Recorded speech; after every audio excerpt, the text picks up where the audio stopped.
Hello बच्चों, welcome है आपको हमारे यूट्यूब चैनल विनर क्लासेस में। तो आइए आज हम क्लास 9 के चौथे क्लास में हैं और चौथे वीडियो में हम लोग प्रश्नावली को चालू करने वाले हैं। हम लोगों ने बेसिक पढ़ लिया है और क्लास 9 का ये आप स्क्रीन पर देख सकते हैं, स्क्रीन पर भी रहेगा। सबसे पहला क्वेश्चन क्या है इसका, ध्यान दीजिएगा। क्वेश्चन नंबर 1 क्या कह रहा है, ध्यान दीजिएगा। रिक्त स्थानों की पूर्ति करें। क्वेश्चन है रिक्त स्थानों की पूर्ति करें। बोला है रिक्त स्थानों की पूर्ति करें। चलिए इसको पूरा डिटेल से और बढ़िया से समझते हुए हम लोग इस चैप्टर को करेंगे ताकि आपको किसी भी प्रकार की कोई समस्या नहीं हो। क्वेश्चन नंबर 1 यानी 1 का ए बोला है, इसमें स्क्रीन पर देख सकते हैं आप। 1 का ए में क्या बोला है, ध्यान दीजिएगा। करे क्या, किसी सरल रेखा पर डैश बिंदुएं होती हैं। किसी सरल रेखा पर डैश बिंदुएं होती है। चलिए मान लेते हैं हमारा एक सरल रेखा है, तो इस सरल रेखाओं पर कितनी बिंदुएं होती हैं। तो हम जानते हैं कि अब बहुत सारी अनंत बिंदुएं क्या होती है, बोलिए। देखिए छोटा छोटा अगर मैं बिंदु लूँ तो क्या इसमें हम गिन सकते हैं क्या कि इस रेखाएं पर कितनी बिंदुएं होती हैं, नहीं ना होती है। यानी बहुत सारी बिंदुएं मिलकर क्या बना रही हैं, रेखा को बना रही हैं। तो इस तरह से हम कह सकते हैं कि किसी सरल रेखा पर डैश बिंदुएं होती है, यानी हम लिख सकते हैं अनगिनत या हम कह सकते हैं क्या जी, अनंत बिंदुएं होती हैं। पहला नंबर में आप लिख सकते हैं, पहले वाले डैश में आप क्या भर सकते हैं, बोलिए, अनगिनत या अनंत बिंदु होती है। जैसे आपको मैंने बता दिया कि एक सरल रेखा है, हम सरल रेखा बनाना है तो मैं क्या कर सकता हूँ, बहुत सारी बिंदुएं क्या करूँगा, मैं ऐसे खींचता चला जाऊंगा। और जब खींचता जाऊंगा तो एक हमें क्या मिलता है, एक सीधा रेखा प्राप्त होता है, सरल रेखा प्राप्त होता है। तो इस पर क्या होती है, एक सरल रेखा पर अनंत बिंदुएं होती हैं। क्या जी, अनंत बिंदुओं के द्वारा मिलकर एक सरल रेखा बना होता है। चलिए बी नंबर के ऑप्शन ध्यान दीजिएगा, आप स्क्रीन पर देखते रहिएगा।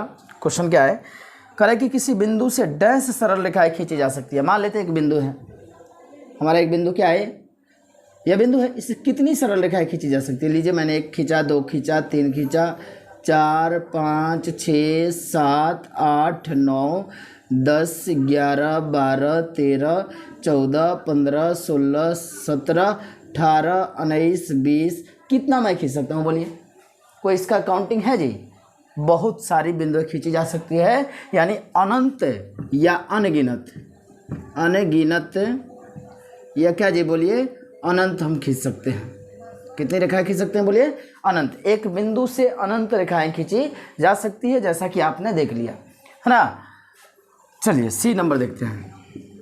आपको ये समझते जाना है कि कैसे आप अनंत लिख रहे हैं, कैसे आप अनंत कर रहे हैं या अनगिनत कर रहे हैं, क्यों कर रहे हैं, इसका रीज़न भी आपको पता होना चाहिए। चलिए आप देखते हैं अगला नंबर सी जो है, सी नंबर क्वेश्चन है। दो भिन्न सरल रेखाओं से अधिक डैश बिंदुएं प्रतिच्छेद कर सकती हैं। दो भिन्न सरल रेखाएं अधिक से अधिक डैश बिंदुओं पर प्रतिच्छेद करती है। चलिए दो भिन्न माने दो अलग अलग रेखा लेते हैं। मान लेते हैं एक रेखा एल लिया और रेखा क्या लिया है, मैंने एम लिया। तो यह जो होती है ना, कितने बिंदुओं पर प्रतिच्छेद कर सकती है। तो अगर मैं क्या कर सकता हूँ, हमेशा कोई जब रेखा दो रेखाएं होती है तो यह हमेशा क्या, एक ही बिंदु पर प्रतिच्छेद करती है। अधिकतम कितने बिंदु पर, एक ही बिंदु पर। और कोई ऐसा बिंदु नहीं होगा जिस पर रेखा करे दोनों आपस में प्रतिच्छेद करे। तो केवल क्या होती है, बोलिए, एक ही बिंदु ऐसी होती है जिस पर क्या करती है, प्रतिच्छेद कर सकती है। तो आंसर क्या होगा, बोलिए, 1 होगा। आंसर क्या होगा आपका, 1 होगा। जैसे आप समझ सकते हैं, जैसे मान लेते हैं हमारा कोई ए बी रेखा है, ऐसे भी लिख सकते हैं ए बी के नाम से। तो कैपिटल में लिखते हैं तो ए भी लिख सकते हैं, स्मॉल में लिखते हैं तो एल और एम लिख सकते हैं, आपको पता होना चाहिए। और एक सरल रेखा और हमारा बी सी डी हो गया।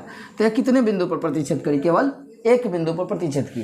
तो हम इसी तरह लिख सकते हैं कि केवल सरल रेखाएं जो होती है, दो सरल रेखाएं केवल और केवल एक बिंदु पर ही प्रतिच्छेद कर सकती है। सवाल जो है डी है। अब डी ध्यान दीजिएगा, अगला क्या है, कह रहा है कि दो भिन्न बिंदुओं से अधिक डैश अलग अलग रेखाएं गुजर सकती हैं। यानी दो भिन्न बिंदु, यानी हम क्या करते हैं, दो भिन्न बिंदु लेते हैं, दो अलग अलग बिंदु लेते हैं, दो अलग अलग बिंदु ले लेते हैं। चलिए मान लेते हैं हमारा एक बिंदु ए हुआ और बिंदु क्या होगा, बी होगा। फिर मैंने एक यहाँ पे बिंदु सी लिया, यहाँ पे बिंदु क्या लिया, डी लिया। तो ये दो अलग अलग हो गई बिंदु। तो इससे कितनी सरल रेखाएं खींची जा सकती है, कितनी सरल रेखाएं गुजर सकती है, तो केवल और केवल एक ही सरल रेखाएं गुजर सकती है। केवल कितनी सरल रेखाएं, देखिए एक ही रेखा जाएगा।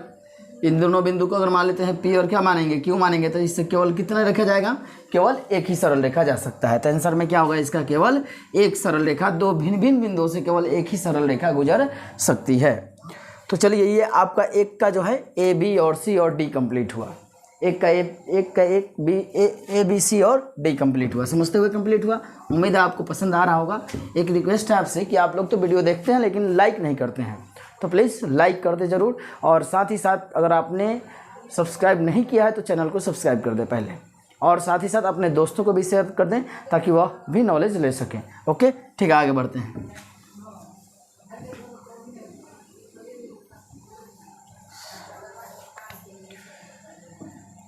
प्रश्न 2 फिर क्या कह रहा है, देखिएगा, रिक्त स्थानों की पूर्ति करें। रिक्त स्थानों की पूर्ति करें। क्वेश्चन आपका रिक्त स्थानों की पूर्ति करें। तो ध्यान दीजिएगा कि रिक्त स्थानों की पूर्ति कैसे होगी, पढ़ेंगे पहले, फिर समझेंगे, फिर ना पढ़ेंगे कि डायरेक्ट आंसर से मार देंगे, आंसर से नहीं मारेंगे। चलिए ध्यान दीजिएगा, रिक्त स्थानों की पूर्ति करें। रिक्त स्थानों की पूर्ति में क्या है, क्वेश्चन नंबर ए देखिएगा, आप स्क्रीन पर देख सकते हैं। दो दिए गए बिंदु ए और बी, मान लेते हैं दो दिए गए बिंदु ए और बी, तो मान लेते हैं एक ए दिया है, एक बिंदु क्या दिया हमारा, बी दिया है। दो दिए गए बिंदु ए और बी हैं, दो दिया गया है बिंदु हमारा क्या है, बोलिए, ए है और क्या है, बी है। तो मान लेते हैं हमारा बिंदु क्या हुआ, ये ए हुआ, और बिंदु हमारा क्या हुआ, बी हुआ।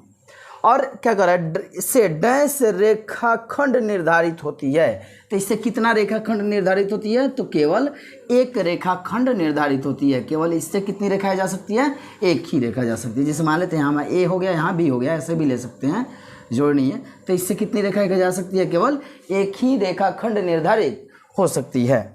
चलिए फिर आगे देखते हैं, दो का दो बी नंबर सवाल क्या है, देखिएगा। बी नंबर आपका सवाल है, ए बी सी तीन समरेख बिंदु हो। चलिए एक बिंदु ए है, एक बिंदु बी है, और एक बिंदु क्या है, सी है। बिंदु ए है, बिंदु बी है, और बिंदु क्या है, सी है। और इस तीनों बिंदु से कितनी रेखाएं निर्धारित हो सकती है। तो कितनी रेखाएं निर्धारित हो सकती है, इसके बारे में हम बात करते हैं। तो चलिए पहले एक रेखा को मैंने मिला दिया, रेखा बोला है कि रेखाखंड बोला है, ये देखिए रेखाखंड बोला है, क्या बोला है, रेखाखंड। तो हम लिख सकते हैं रेखाखंड, इसमें कितनी रेखाएं खंड हो सकती है। तो देखिए एक होती है रेखाखंड, हो सकता है ए से बी तक, ए से क्या जी, बी तक। दूसरा यानी हम रेखाखंड क्या लिख सकते हैं, ए बी लिख सकते हैं ऐसे, है ना। दूसरा क्या हो सकता है, देखिए रेखा खंड, रेखाखंड माने रेखा का टुकड़ा। इसको कितने टुकड़ों में हम बांट सकते हैं, क्या क्या मिल सकता है हमें टुकड़ा, इससे हमारा बी मिल सकता है, और क्या मिल सकता है, सी मिल सकता है। तो रेखाखंड क्या लिख सकते हैं, बी सी लिख सकते हैं। फिर हम लिख सकते हैं रेखा खंड क्या जी, बोलो, ए सी। रेखाखंड क्या लिख सकते हैं, ए सी। तो हम रेखाखंड ए सी को हम शॉर्ट में ऐसे लिख सकते हैं। तो एक जो तीन बिंदु हैं जो संरेख हैं, एक ही बिंदु पर हैं, एक ही रेखा पर हैं, तो इससे हमें कितनी रेखाखंड निर्धारित की जा सकती हैं। तो इससे तीन रेखाखंड निर्धारित की जा सकती है। कौन कौन, एक ए बी, फिर क्या जी एक बी सी, और एक फिर क्या जी ए और सी कर किया जा सकता है। इससे कितना रेखाखंड, तीन रेखाखंड क्या हो सकती है, निर्धारित किया जा सकता है। ठीक है, चलिए आगे बढ़ते हैं।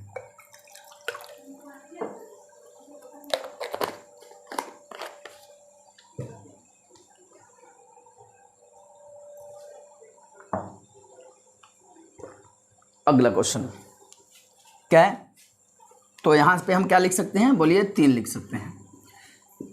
सी रेखा यदि बी एसी रेखा का आंतरिक बिंदु हो, देखिएगा ध्यान से, चलिए मिटा देते हैं इसको, समझ में आ रहा होगा।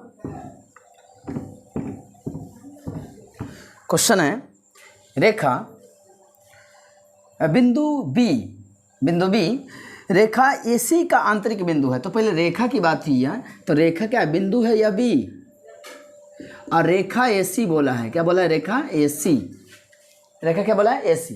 तो रेखा AC जो है हमारा क्या कर रहा है, देखिएगा रेखा AC जो है, AC रेखा AC हो गया। जो B है रेखा AC का आंतरिक बिंदु है, यानी कहने का अर्थ है A और C के कहीं ना कहीं या यहाँ हो यानी भीतर हो। तो ये मान लेते हैं यहाँ पे है B, क्या बोलिए B है। तो कह रहा है कि यदि बिंदु B रेखाखंड AC का आंतरिक बिंदु हो तो BC बराबर 6 सेंटीमीटर। B से C तक कितना है, 6 सेंटीमीटर। फिर आगे बढ़िए, AC कितना है, AC 10 सेंटीमीटर है। AC टोटल यहाँ से लेकर यहाँ तक 10 सेंटीमीटर है। तो हमारा AB बताना है कि बताइए AB कितना होगा। तो हम जानते हैं कि AB बराबर ये टोटल लंबाई कितनी है, 10 में से अगर हम इतना छांटते हैं तो यही ना बचेगा हमारा। तो 10 - 6 तब है, यानी मान लेते हैं टोटल 10 है, तो ये 6 हुआ तो ये कितना होगा, 4 होगा, तभी ना टोटल 10 होगा हमारा। तो ऐसे प्रोसेस वाइज ऐसे बना दीजिएगा, 10 से 6 गया 4 सेंटीमीटर। तो आंसर क्या हो जाएगा, 4 सेंटीमीटर। डी नंबर सवाल। A और B दो बिंदु इस प्रकार है कि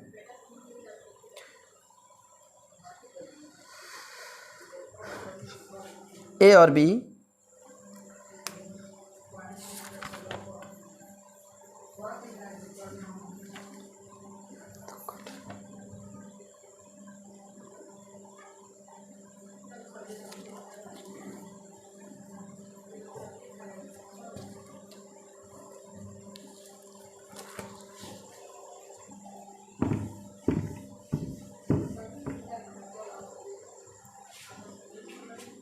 डी नंबर सवाल देखते हैं। दो A और B दो बिंदु इस प्रकार है कि मान लेते A है और क्या है, B है। तो बोला डिस्टेंस ऑफ AB, इसको हम पढ़ेंगे डिस्टेंस ऑफ AB बराबर 0 सेंटीमीटर। डिस्टेंस ऑफ AB बराबर 0 सेंटीमीटर, यानी इन दोनों के बीच में कोई लंबाई नहीं है। यानी 2 बोलता है 3 सेंटीमीटर बोलता है तो ऐसे कुछ लंबाई लेते हैं, लेकिन बोला डिस्टेंस ऑफ AB, A और B के बीच की दूरी 0 है। यानी किसी भी बिंदु के बीच की दूरी 0 कब होती है, जब वह दोनों क्या हो, एक ही बिंदु को निर्धारित करती है। यानी यह लंबा ऐसे नहीं होगा, क्योंकि इसके दूरी क्या है, इसका 0 है। यानी 0 का मतलब क्या, बिंदु A भी वही है और बिंदु B भी वही है। और मान लेते हैं इस तरह की बिंदुएं होती हैं जो एक ही बिंदु पर बहुत सारे बिंदु होती हैं, तो उसको हम समपाती बिंदु कहते हैं। क्या कहते हैं, समपाती।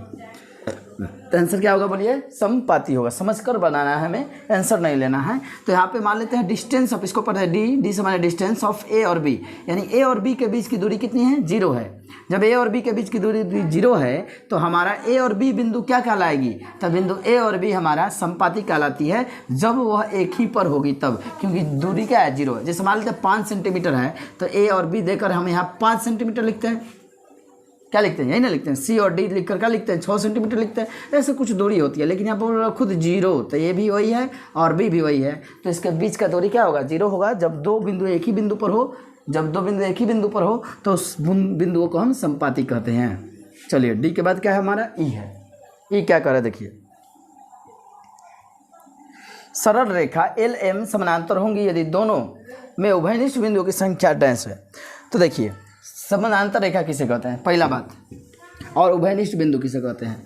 तो हम अगर बात करते हैं उभयनिष्ठ बिंदु की बात करते हैं, पहले समानांतर की बात करते हैं। तो समानांतर एगो L हो गया, एगो M हो गया।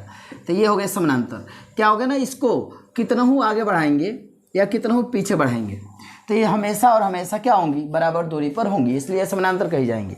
ये हमेशा क्या होंगी बोलिए, बराबर दूरी पर होंगी, इसलिए समानांतर कही जाएंगी। तो यही बोला था कि L और M दो समानांतर रेखाएं हैं, तो इसमें उभयनिष्ठ बिंदु कितने होंगे। तो उभयनिष्ठ बिंदु क्या होता है, जैसे मान लेते हैं कि यह प्रतिच्छेद कर रही है, तो यह रेखा, इस रेखा का कोई ना कोई बिंदु यहाँ पे मिल रहा है और इस रेखा का भी होगा, तो दोनों क्या हो रही है, प्रतिच्छेद कर रही है, तो इसको हम उभयनिष्ठ बिंदु कहेंगे। तो क्या यह उभयनिष्ठ बिंदु इसमें मिलेंगी, उभयनिष्ठ बिंदु नहीं मिलेंगी। तो उभयनिष्ठ बिंदुओं की संख्या क्या होगी, 0 होगी। एक भी उभयनिष्ठ बिंदु नहीं होगा, एक भी उभयनिष्ठ बिंदु नहीं होगा।